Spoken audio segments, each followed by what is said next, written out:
Okay, so here's a really quick video about lighting effects and about the teleportation arrays.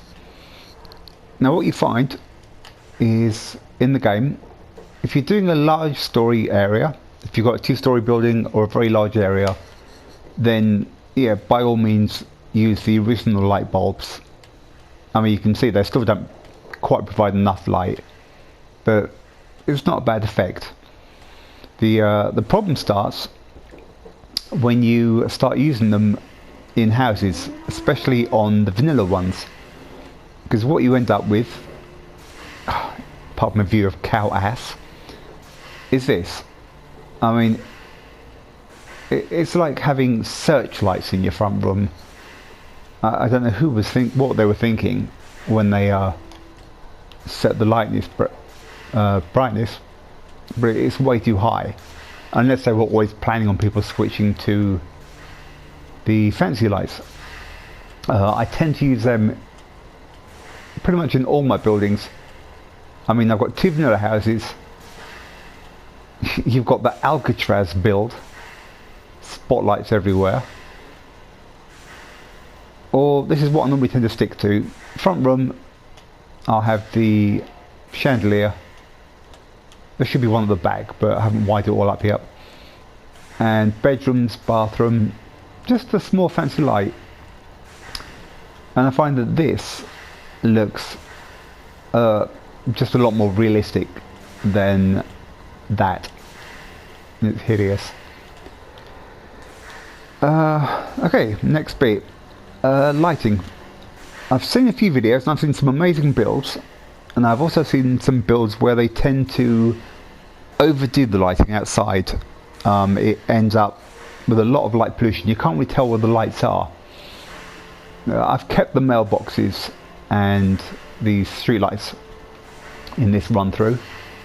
I wouldn't normally have them all wired up, but just to show you what it looks like, despite the fact it's so bright and it's midnight, is this.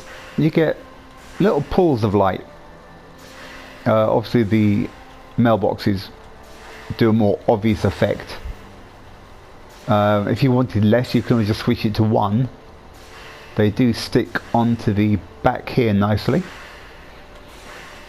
But I love the effect that if I can get up to the roundabout, I can't think what the Americans call them. It's where you really notice the effect, because there's less buildings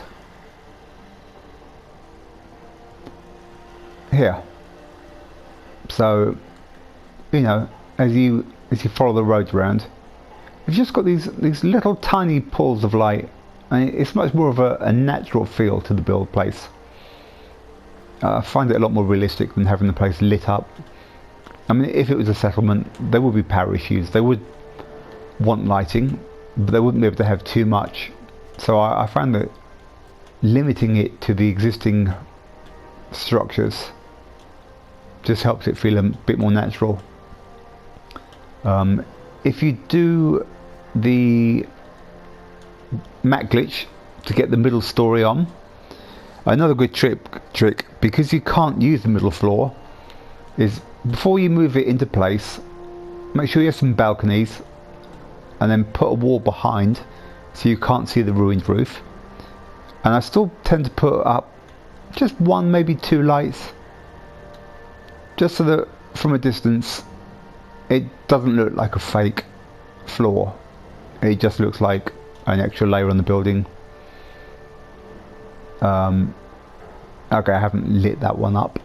Where's one that I have? Okay, yeah, here's another one. Again, that second floor, completely fake. But I just wanted some lighting to make it look like a building. That's actually in use, that's one of the bedrooms. Oh, also, if you don't have a lot of lighting around, your Nuka-Cola bottles just stand out. Especially that one that shouldn't be there. Can't actually pick it up because I've got so many items that my game's gone skewy. I'm actually going to have to reload and probably delete some stuff. But yeah, those nuclear bottles glow quite well. So that's pretty much it for lighting. The industrial lights, that's gone weird. Normally you can get 3 up there. You could use less if you want to. Again, just use 1 on these. I've got a lot of lights here, but that's simply because there's so much stuff. I just wanted it to be picked up by the lighting you do. So next part, these. Obviously I'm running on PS4. I have no mods, but you can do this on either of the consoles. What you do, when it comes to the part of the main quest where you have to build these, just build as many as you want. I actually place them where they are. Before I could move the game onwards, I had to build this entire area, so which is why it's not my best work. Once it's all built, don't wire anything up, just leave them all as placed items. And then the 4 parts, the base, the legs, the antenna and the computer, at the very end build 1 of each in the place that you're going to use them. You have to build them all last, because each individual piece will have a green quest flag above it, so you need to make sure that they're all in the same machine. Then what you do is you just use it, proceed the game as normal, complete the quests at the Institute, and when you return and your machine's been destroyed, you can just scrap it and then wire these up and they will just function lovely. The other thing that I didn't realise at the time is if these aren't wired up and they don't get destroyed, you can actually pick them up and move them around your settlement just like any other built item. Obviously the only thing you can't do, you can't store them, and if you scrap them then obviously you can't get them back because it's a one-shot building period. That's pretty much it. Yeah, I mean I just love the fact that you can actually have some research going on in your settlement. I just think it's a really nice touch. I've gone for an Institute run through, so during the daytime I have all my Institute personnel here, and Sturges and everyone else from Concord's all mucking in. That's about it. I hope that helped. Hope it gives you some extra ideas, and yeah, now I'm going to go off and do a rewind and delete some dropped items just so I can actually play my game.